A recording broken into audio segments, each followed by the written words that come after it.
Welcome back everyone. So this is the first Grand Theft Auto 5 video I'm making ever, and I will tell you, I just bought this game not too long ago and I'm actually really obsessed with it, but I'm so new to it, and for me even talking about this is so funny. But I've recently been looking up a lot of different ways on how to make, my first X amount of money in the game because I'm trying to make the most amount in the smallest amount of time. And I found a lot of different tips and tricks that I might as well share with you guys. Now I will tell you, there's no really super fast way to do it. I mean, there's ways, but you're gonna have to probably grind, unless you want to pay actual money for it. And I think you can pay $10 or something for a bunch of different perks, and I'll leave that link down below if I can find it. It's like some GTA standard package or something. And the footage that you're watching this is super early on in the game, but I just hurried up and recorded the footage so I can put it back later in this video. Now this is what I will tell you. The fastest way to probably make the most amount of money in the game is to probably just complete the missions. As far as I know, that's the best way, unless you want to pay actual currency like in real life for this game, then you're probably better off just completing the missions for a while. You can get about 5 to 10,000 sometimes on missions. Obviously the early ones, you don't get that much, but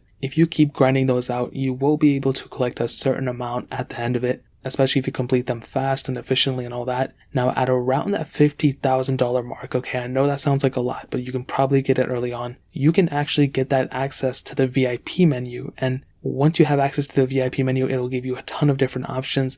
And actually at that 50k and you do get the VIP menu, you can actually get the double payouts, which is really cool. So completing the missions, everything, you get a lot more perks with it. So grinding up to that first 50k might take a minute, but after that, it'll actually be, pretty advantageous for you. Now, the second thing that I would recommend, now this is pretty, it's going to take a lot of money to get even any of these things, but after a certain amount of missions and all those different things, based on everything that I read, getting a nightclub or a warehouse or a bunker will do you super well in the whole entire game. Now with the warehouse, especially with the vehicle warehouse, how it works is, if you get a car, so if you steal a car or whatever, you can go and bring it into your warehouse, and once somebody buys it, you can go and deliver it to them, and you basically make that difference. And that's a lot of money that you can, build up throughout the game. And that's one of the biggest ways that I've seen a ton of people make a lot of money from the very short time that I've been looking at this. That's one thing that a lot of people recommend. Also with the nightclub, it's pretty passive for the most part. Like I said, it does take, I think, over $1 million to purchase one. But once you rack up that much, it's extremely passive. At that point, you just purchase, security and some other things here and there. But other than that,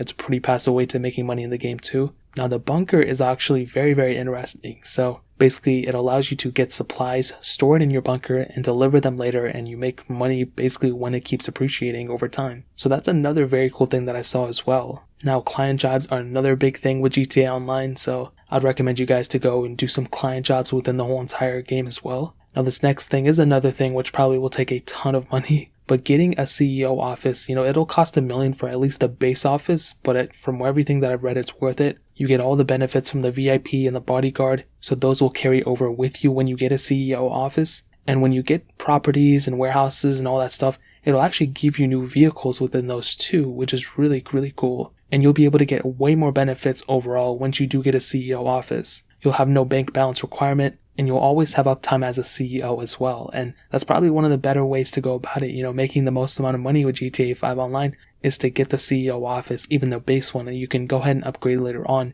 But ultimately, those are just a couple ways to go about doing it. Like I said, this game has infinite amount of possibilities, and it's been out for years, but based on everything that I've read online and everything that I've seen, these are some of the best ways to make money on GTA 5. So that's really pretty much it. If you guys have any other questions or anything, let me know in the comment section as well. Hit the like button, that would mean so much, but definitely hit that subscribe button. Every single subscriber that we get really does count, so it means so much if you guys could hit that. Also check out the other links down in the description as well. My Twitter, my Instagram, my main channel. More importantly than everything else, I love every single one of you guys. Hopefully I'll catch you guys in the next video. Peace out till then.